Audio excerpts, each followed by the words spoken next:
Hello and good day everyone.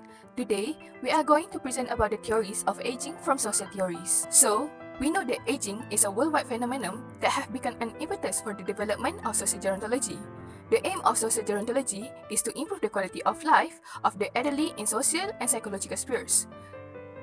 Sociological theories focus on the role and the social habit of individuals in a society and explain the changes in social relationships that occur in late adulthood. We can take examples such as changing roles, relationships, status, and etc. This video consists of three major theories in social, which are disengagement theory, activity theory, and continuity theory. We will also explain about the adjustment in aging. Now, let's move on to the first theory. So what is disengagement theory? This theory characterized by gradual disengagement or withdrawal of an individual from society and relationship. This theory was formulated by Cumming and Henry in a book Growing Old in 1961. They stated that aging is an inevitable mutual withdrawal or disengagement resulting in decreased interaction between the aging person and others in social system where he or she belongs to. The withdrawal from society can be from different perspectives. In social perspective, the individual have decreased social interaction. The individual also disengage from friends but focus more on their family members. In psychological perspective, they have decreased interest and motivation, and it is the most common one. While from physical perspective, the individual disengage from society because of the reduced level of activity and productivity. The second one is because of body frailty. And the last one is decreased sensory function, such as visual acuity and hearing. The separation is desired by both society and older adults, and it serves to maintain social equilibrium. This is because older adults are freed from social responsibilities and have more time to focus on themselves. Other than that, the transition of responsibility from old to young that ensure a continuously functioning society without interruption that can caused by lost members as aging person's eventual death. Cumming and Henry also provided 9 postulates or reasons for the process of disengagement. The first one, everyone expects death, and people start to lose ties to others in society. The second one, less interaction creates freedom for elderly, and they do not have to take roles anymore. The third, men and women are experience disengagement in different ways. Next, ego changes occur often as the individual aging. A person disengage from society because they do not want their image damaged because of the losing knowledge and skill. The fifth one, complete disengagement occur when both the individual and society are ready. If either is ready, the engagement will continue. Next one is disengagement people most likely to adopt new roles as they do not suffer identity crisis and become demoralized. Postulate 7, readiness of individual and society formation, where the individual have short period of time to live and society allow them to disengage. Next, remaining relationships are changing because of the less interaction from main roles. We can take example from hierarchies in family where the father are no longer the head of the family. Last but not least, disengagement theory may vary between cultures. From this theory, an individual accomplishes successful aging when they are abandoning their social activities and other relationships that touch the individual to involve. Since last year, we are still facing the COVID-19 pandemic. This pandemic has impacted many parties. The elderly are no exception. COVID-19 causes the early disengagement in elderly. This is because during this pandemic, the elderly have been labeled as vulnerable and high risk of getting COVID-19 compared to the younger workers. Other factor is the older adults have to adapt to a new work environment, such as work from home and the use of technology. This leads to disengagement because it is hard for them to catch up with current advanced gadgets, such as tablet and laptop, and the use of multiple software like Zoom or Google Meet. The highest rate of death due to COVID-19 among the elderly also triggered the older adults to start planning for their retirement. And that's all for disengagement theory. Now, let's move on to activity theory. Next one is activity theory, which developed by Robert J. Vickers in 1961. Activity theory emphasizes on the ongoing social activity of elderly in their life. This theory proposed that successful aging occurs when elderly stay active and maintain social interactions. Activities done by the elderly can help them achieve life satisfaction. The more activity older adults engage in, the greater the life satisfaction. Next, it helped them to replace previous roles due to their retirement or any other reason to remain actives. Thus, it also can help them stay active and maintain social interaction. Lastly, activities can help increase their self-esteem. Self-esteem may be defined as how much you appreciate and like yourself regardless of the circumstances. Lynch and Grossman state two criticisms on activity theory, which are: the first one is often limited due to physical capabilities, finances, and access to social resources. Second one is staying active for the elderly necessarily delays the onset of the negative effect of aging, as they have no desire to engage in new activity that they never do. An article by Cunningham and O'Sullivan in 2020, which the title is Why Physical Activity Matters for Older Adults in a Time of Pandemic. According to this research paper, during this pandemic, it is a challenge for the older adult to maintain active physical lifestyle.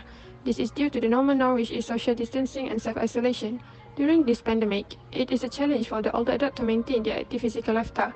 Older adults tend to have functional limitation, increased risk of all-cause mortality, fractures, and recurrent falls.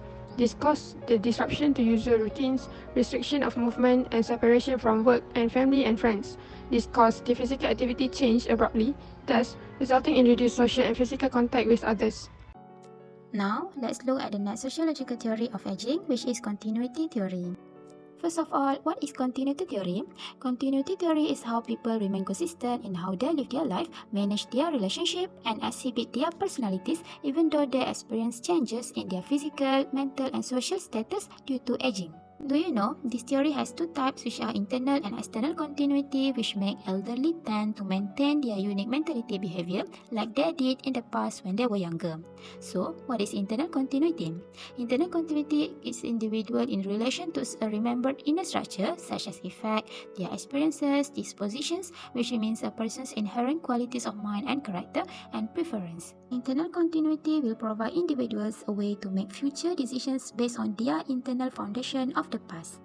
Next, we go to external continuity, which is defined as a remembered structure of physical and social environments, role relationships, and activities of an individual. The perceptions of external continuity result from being in familiar environments, practicing familiar skills, and interacting with familiar people. This will provide support for maintaining a stable self-concept and lifestyles.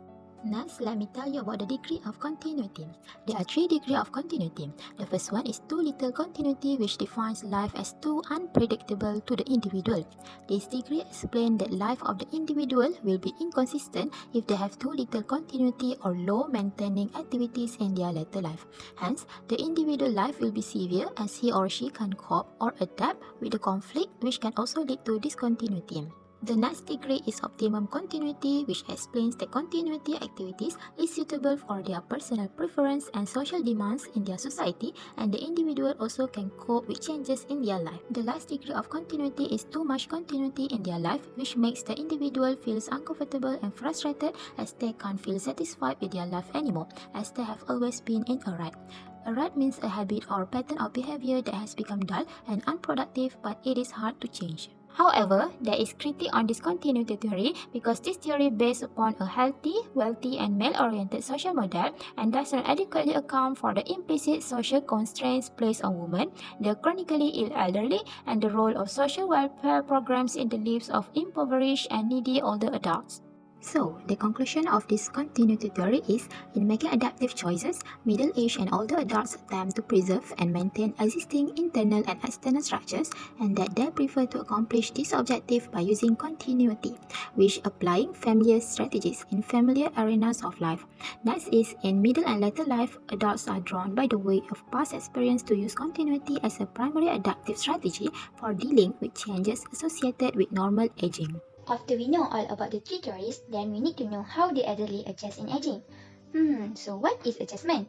Adjustment is a process involving both mental and behavioral response by which an individual strives to cope with the adjustment in their life. What kind of adjustment the elderly need to adjust in aging? First is health adjustment. We know that one of the threats to the elderly is prolonged illness. Due to their illness, the elderly's ability to engage with others deteriorate because they start to expect death. Their opportunities to socialize are also likely to lessen when personal health declines or mobility becomes more difficult. Thus, they will lose social ties to those around them. Second is social adjustment. Maintaining social relationships contribute to better physical health, better sense of belonging, increased self-worth, and feelings of security.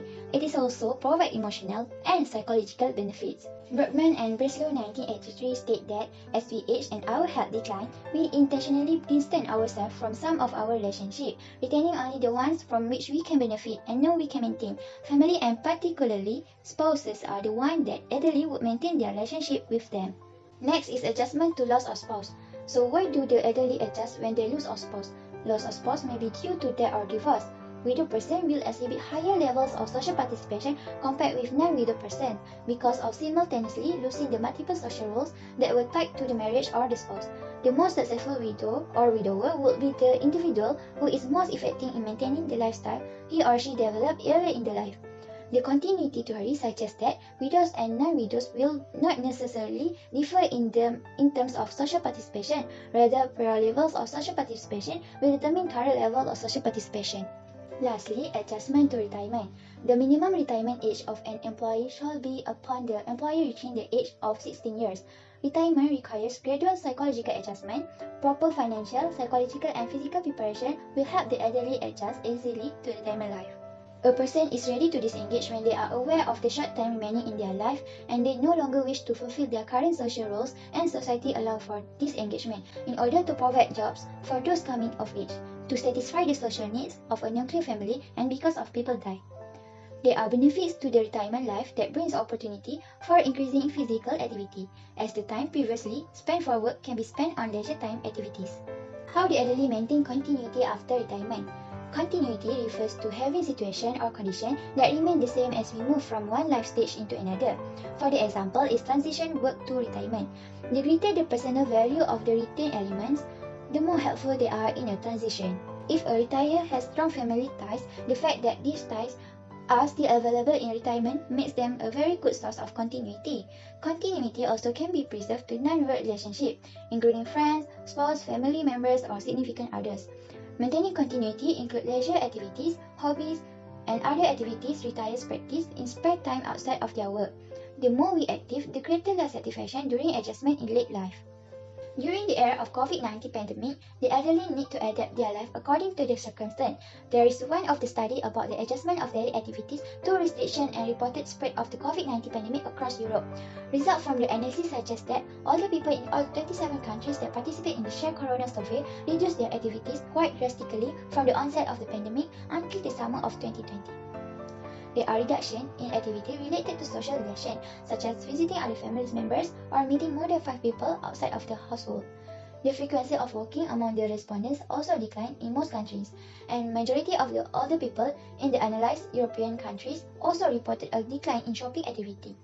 The fact that slightly more older people than younger people has reduced their activities can be explained by the fact that the older age group face a higher risk of becoming severely ill if they are infected by the virus.